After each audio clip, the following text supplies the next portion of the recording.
జీ5 app download చేసుకుని పూర్తి ఎపిసోడ్లని ఉచితంగా చూడండి. పాయింట్ నెంబర్ 3, బిడ్డ దొరికిందని ఎక్కడా వార్త రాలేదంటే గాయత్రమ్మ గారు ఈ సిటీలోనే ఉంటారు. ఖచ్చితంగా గానవి పాపలాగే వయసు, ఎత్తు, బరువు ఇలాగే ఉండొచ్చు. ఇలా ఉండే పిల్లల్ని ఫిల్టర్ చేయడం పెద్ద కష్టమేం కాదు.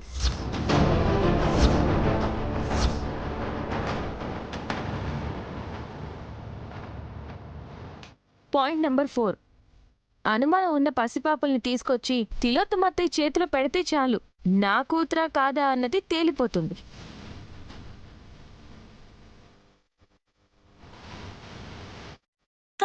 ఇది మరీ ఈజీగా ఉంది. అత్తయ్య చేతిలో పెడితే కనిపెట్టొచ్చా? ఎలా? చిట్టు పోసేస్తుందా? పోయించే రకమైన తల్లి ఈ నయని కూతురు. గానివిని చూస్తే తెలియడన్నా ఇంకా ఆ మహత్తల్లి ఎలా ఉంటుంది? పైగా మా గాయత్రి వదినాయే.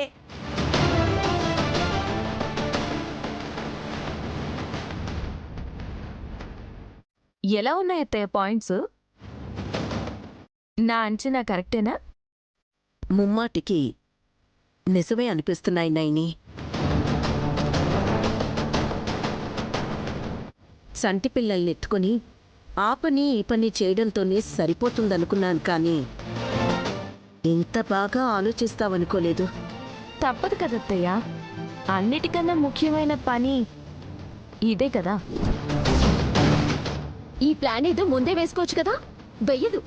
ఎందుకంటే ముందు నా దగ్గర ఉండే బిడ్డని లాగేసుకోవాలి, నేనేం చేయాలి, నా ఆస్తి పోవాలి. అది మా అక్క ప్లాన్. ఎందుకు ఎప్పుడూ నెగిటివ్గానే ఆలోచిస్తుంటావు? Sofa set, TV set, dinner set, makeup set, ఇలా ఎన్నున్నా తనకి మైండ్ సెట్ బాగాలేకపోతే లైఫ్లో సెట్ అవ్వలేదు. ఇది చేసుకో మా ముందు. మనకి గొడవలు ఎందుకండి, గమ్మునుంటే పోలే. All the best Nayani. నేను చెయ్యబను. గాయత్రమ్మ గారే మీ చేయి పడతారు. కాస్త ఓపిక పట్టండి.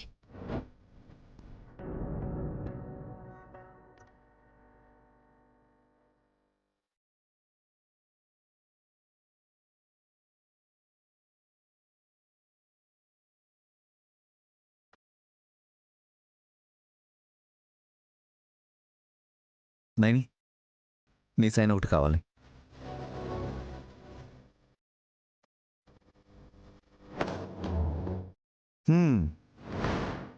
మొత్తం చదివితే గాని సంతకం పెట్టరా మేడం? కట్టుకున్నవాడైనా సరే కంపెనీ పెట్టుకున్నాడంటే వ్యవహారాల్లో ఆచితూచి అడుగు వేయాలి బాబుగారు. కరెక్ట్గానే ఉంది, సంతకం పెడుతున్నాను.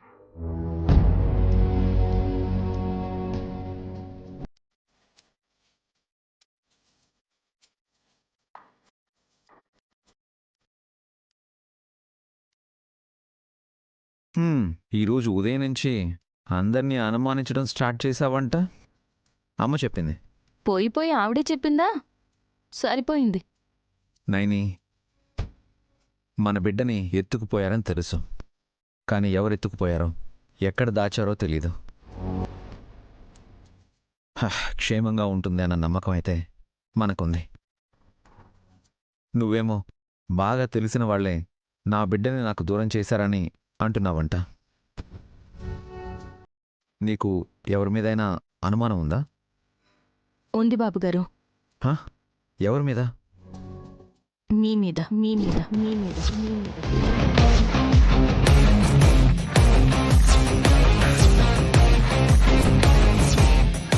జీ5 యాప్ డౌన్లోడ్ చేసి అన్ని ఎపిసోడ్స్ పూర్తి ఉచితంగా చూడండి.